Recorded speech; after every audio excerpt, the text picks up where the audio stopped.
Assalamualaikum warahmatullahi wabarakatuh. Salam gubuk apung.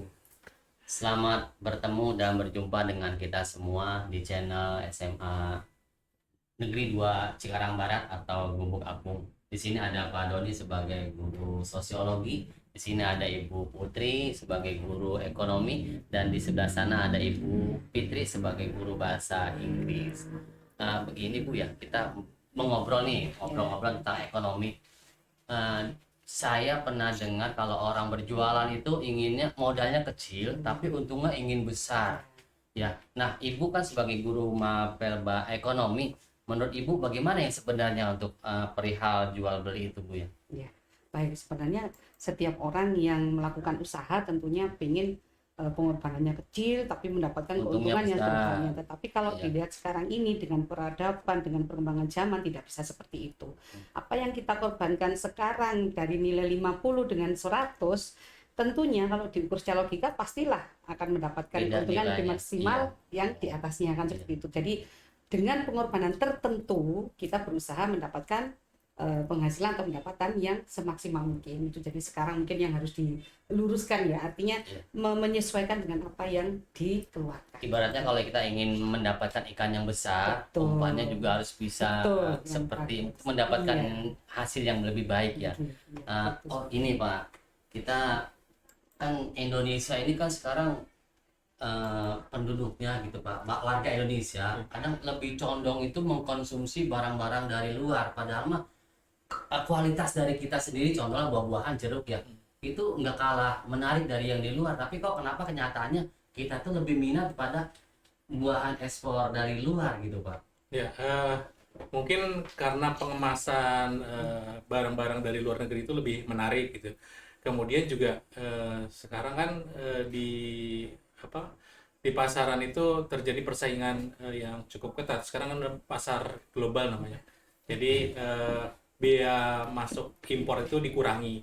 Sedangkan di dalam negeri itu kalau kita mengirim barang dari misalnya dari luar pulau gitu ke Jakarta, itu biayanya ternyata lebih besar daripada dari Cina ke Jakarta misalnya. Ya karena di di perjalanan itu banyak sekali biaya-biaya tidak terduga, ada pungli, ada belum lagi resiko ada bajing luncat dan lain sebagainya. Sedangkan kalau dari negara lain ke Indonesia ya mungkin sedikit itunya. Kalau buahannya mungkin sama gitu Pak, Iya. mungkin kemasannya yang berbeda. Iya, Nah, bisa. ini tadi ada istilahnya bajing loncat, nanti Iya. kita bahas di Baik, berikutnya Pak iya. ya. Nah, ini sangat menarik ya. Saya juga bajing loncat. Iya.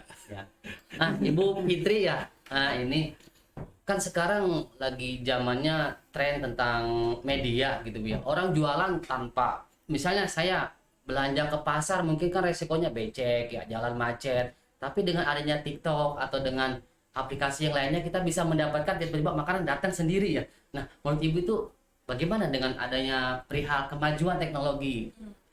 Kalau menurut saya di zaman sekarang gitu ya, terutama saya ibu-ibu ngurus anak gitu kan, nggak bisa pergi jauh dari rumah. Sekarang kita udah harus bisa nih memanfaatkan berbagai macam platform yang ada di lingkungan kita, kayak TikTok. TikTok kan sekarang udah besar nih ya pendapatannya. Jika kita menguasai platform itu, tentunya akan besar juga pendapatan yang akan kita dapat.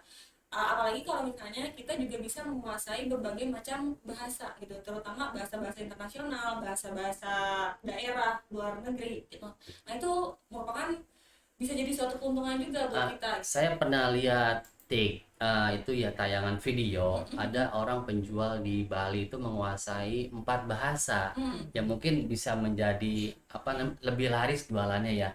Nah, menurut Ibu Tri nih ya, misalnya saya seorang gaptek, nggak ngerti teknologi, cara berbelanja di TikTok nggak bisa, tapi ingin mendapatkan barang yang lebih praktis yang tadi Bu Fitri jelaskan, bisa nggak kira-kira Bu ya? Atau ada jalan alternatif lainnya gitu Bu? Ya, sebenarnya kan makanya kenapa kebijakan pemerintah sekarang banyak meningkatkan UMKM dan pasar-pasar tradisional. Iya. Pemerintah juga mulai memperbaiki pasar-pasar tradisionalnya ada. Dan sebenarnya kalau menginginkan barang kita tidak bisa gitu ya, artinya kan kita punya tetangga, mungkin tetangga bisa membantu, itu juga salah satu Komunikasi lah komunikasi intinya dengan ya. dia. Minta Iya. ajari atau minta Betul. tolong, nah itu mungkin juga dikembalikan juga ke guru sosiologi Betul. bagaimana Nah, berhubungan dengan menurut Pak Doni dia sebagai mapel sosiologi tadi kan Ibu Tim mengatakan bahwa kalau hukum ekonomi itu harus penyeimbang, artinya modal dengan keuntungan itu harus disesuaikan. Nah, menurut mungkin apa dari Pak Doni itu ada penjelasan yang lebih rinci atau yang lebih praktisnya? Ya, mungkin kalau dengan modal kecil didapatkan keuntungan sebesar-besarnya itu masih ada, Iya. Ustaz. Tapi cara yang digunakan mungkin tidak baik, nipu mungkin. paling ya. Modal omongan tapi ini dapat untung Harus besar. jujur kita Pak ya. Iya, kalau Dan memang kita nyata ada ya jujur, Pak ya. kalau kita realistis ya tentunya Iya. modalnya berapa ya keuntungannya tergantung Nah, modal. berarti ingat pesan Rasul ya. Rasul mah saya modalnya sekian. Ya. Masih. Nah, kalau masalah keuntungan terserah pembeli mau dilebihkan Nah, berapa. Tapi kalau kita mau beda Pak ya. Keuntungan sedikit.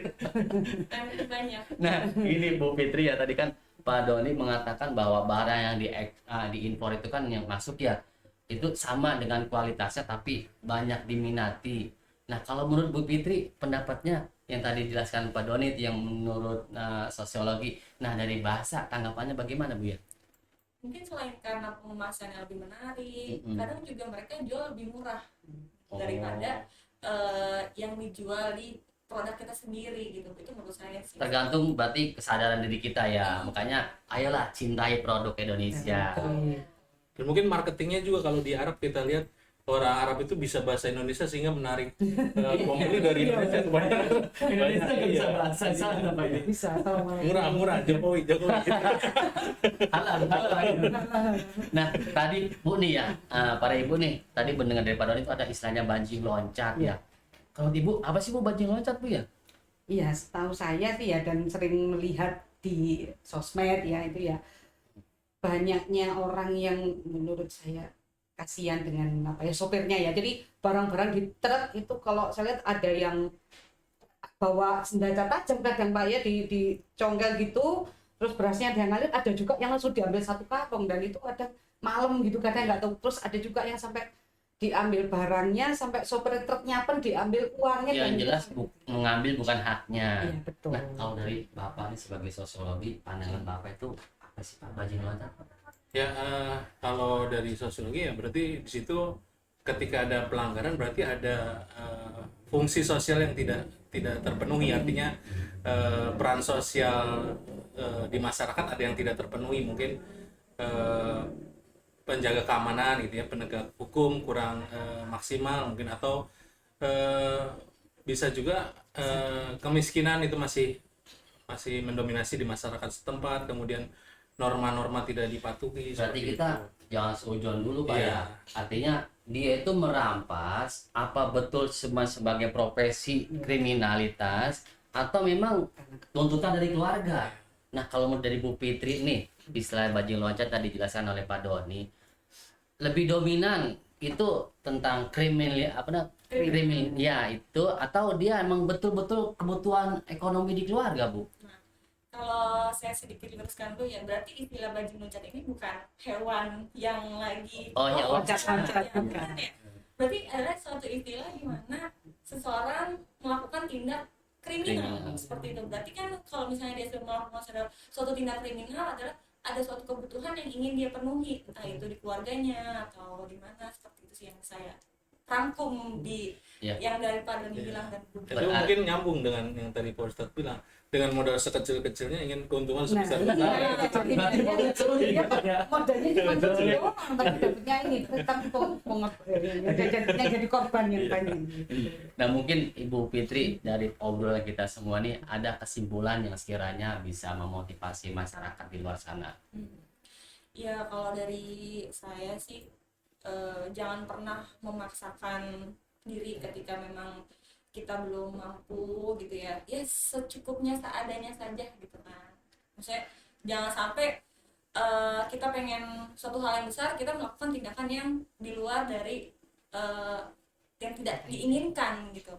Nah, mungkin dari Bapak nih atas banyak obrolan kita yang tadi ada pesan dan kesan untuk warga yang di luar sana. Ya, mungkin kalau dari sosiologi ya mungkin kita harus melakukan upaya pemberdayaan masyarakat. Jadi ketika perekonomian suatu masyarakat itu baik, ya eh, kemungkinan besar akan sejahtera gitu. Jadi kita utamakan dulu masyarakat setempat, kita sejahterakan. Jangan kita misalnya eh, karena selisih 1.000 2.000 kita beli ke supermarket yang besar gitu. Kita dahulukan di warung-warung tetangga Iya. misalnya seperti Kalau itu. warung tetangga mah kita bisa ngutang, Pak ya. Jangan Artinya mungkin bisa Nah, saya kalau dari tambahkan. Putri ya bisa Jadi bagaimana ada kesimpulan ada Putri? sedikit juga prinsip ekonomi ya. Apa yang kita inginkan jangan didahulukan, tapi dahulukannya yang apa yang kita butuhkan. Butuhkan. Nah, terus jangan sampai lebih besar pasak daripada Tiang. tiang. Itu sebenarnya sudah diajarkan oleh Rasulullah juga ya. Iya, betul. Hemat dan seperti itu kan Pak Iya. ya. Mungkin Hemat mungkin bakal itu dah. kaya. Kita belajar dari diri sendiri dulu. Kira-kira saya gitu nggak ya gitu. Kalau sudah mengoreksi, waduh ya ini harus dipres, ini harus dipres. Ya, baik pemirsa, banyak pelajaran yang hari ini kita dapati tentang perekonomian ya. Kurang lebihnya kami mohon dibukakan pintu maaf yang seluas-luasnya. Akhirul kalam, assalamualaikum warahmatullahi wabarakatuh. Salam gubuk apung.